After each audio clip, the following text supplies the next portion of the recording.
Good evening प्यारे बच्चों, मैं हरीश आपका स्वागत करता हूँ ग्रेविटी क्लासेस में। और आज फिर एक नया क्वेश्चन नए टॉपिक के साथ आपके सामने हूँ।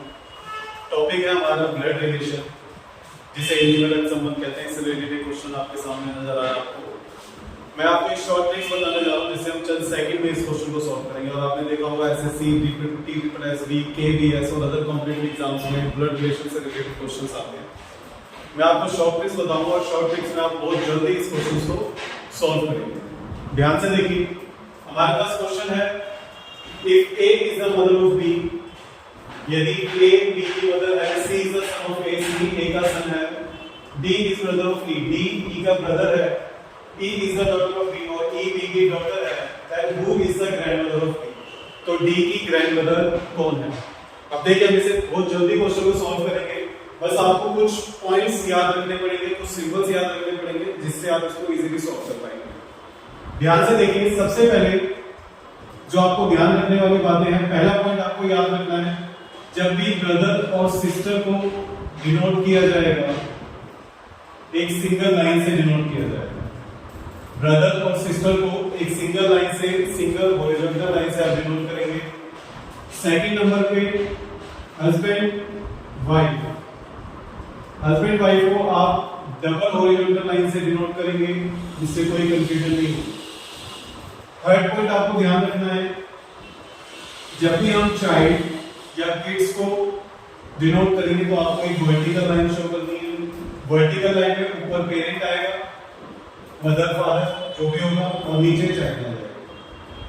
ठीक है। फोर्थ पॉइंट आपको ध्यान रखना है, मेल को आप पॉजिटिव यानी प्लस में शो करेंगे, फीमेल को आप नेगेटिव यानी माइनस में शो करेंगे। प्यारे बच्चों, ये आपको सिर्फ 4 पॉइंट याद रखने हैं और इस 4 पॉइंट से आप पूरा ब्लड रिलेशन कवर कर सकते हैं। और एग्जांपल में क्वेश्चन आपको यहाँ पे करके दिखाऊंगा, आप ध्यान से देखना, इन्हीं सिंबल्स को यूज करते हुए इसका आंसर निकालना। क्वेश्चन में जैसे फर्स्ट स्टेटमेंट है if A is the mother of B, जो A है वो B की मदर है। अगर A B की मदर है तो मैंने आपको क्या बोला, चाइल्ड एंड किड वाला क्या होगा, पेरेंट चाइल्ड वाला यानी वर्टिकल लाइन आ जाएगी। तो मैं क्या करूंगा, एक वर्टिकल लाइन ड्रॉ करूंगा। इसमें जो A है वो मदर है B की, तो मदर है यानी पेरेंट है तो ऊपर आएगा और B कहां पे आएगा, नीचे। अब मैंने आपको बोला मेल के लिए प्लस, फीमेल के लिए माइनस, तो मदर है A, तो हम यहां पे क्या लगा देंगे, माइनस लगा देंगे। ठीक है, ये हमारी फर्स्ट स्टेटमेंट कंप्लीट हो गई। सेकंड स्टेटमेंट पे चलते हैं। C is the son of A, जो C है वो A का सन है। अगर C A का सन है तो A कौन हुआ, पेरेंट हुआ उसका, तो C यानी नीचे आएगा चाइल्ड। जैसे यहां पे मैंने लिखा है, दोबारा ये वाली स्टेटमेंट यूज होगी, ये वाला सिंबल यूज हो गया, C चाइल्ड हो गया, A और C का हो गया मदर हो गई क्योंकि फीमेल है, और C हमें दिया हुआ है सन, तो हम यहां पे क्या लगाएंगे, प्लस यानी पॉजिटिव। उसके बाद अगली स्टेटमेंट पे चलते हैं, D is brother of E, जो D है वो E का ब्रदर है।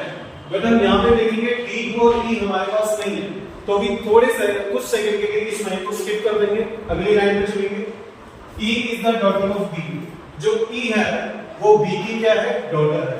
B हमारे पास यहां पे मौजूद है, तो B की डॉटर है तो B के नीचे आ जाएगा E, और E डॉटर है तो साइन कौन सा जाएगा, नेगेटिव यानी माइनस। अब देखिए, जो हमने ऊपर स्टेटमेंट स्किप किया था उसे वापस लेते हैं। D is brother of E, जो D है वो E का क्या है, भाई है। E हमारे पास आ चुका है, जो D है वो E का भाई है। भाई देखिए, ब्रदर सिस्टर का मैंने आपको क्या बताया था, सिंगल लाइन ड्रॉ करनी है, वो भी हॉरिजॉन्टल। तो E के साथ आप एक हॉरिजॉन्टल लाइन ड्रॉ कर देंगे, क्योंकि D ब्रदर है और ब्रदर है तो प्लस का साइन लगा देंगे। बस ये पूरा क्वेश्चन हमारा कंप्लीट हो चुका है। अब जो क्वेश्चन में पूछा गया, इस फिगर को देख के आंसर बता सकते हैं। इसने पूछा है who is the grandmother of D, D की ग्रैंडमदर कौन है। अब देखिए D का है हमारे पास, ये D है, D की ग्रैंडमदर कौन है, D की ग्रैंडमदर कौन होगी, उसके पेरेंट की तो मदर होगी। पेरेंट कौन है, इसका B, ठीक है, और B की मदर है A, तो आंसर इसका क्या हो गया, A, यानी who is the grandmother of D, तो आंसर क्या हो गया, A। तो प्यारे बच्चों, इसी ट्रिक्स के साथ आप इस तरह के क्वेश्चंस कंप्लीट कर सकते हैं, पूरे कर सकते हैं।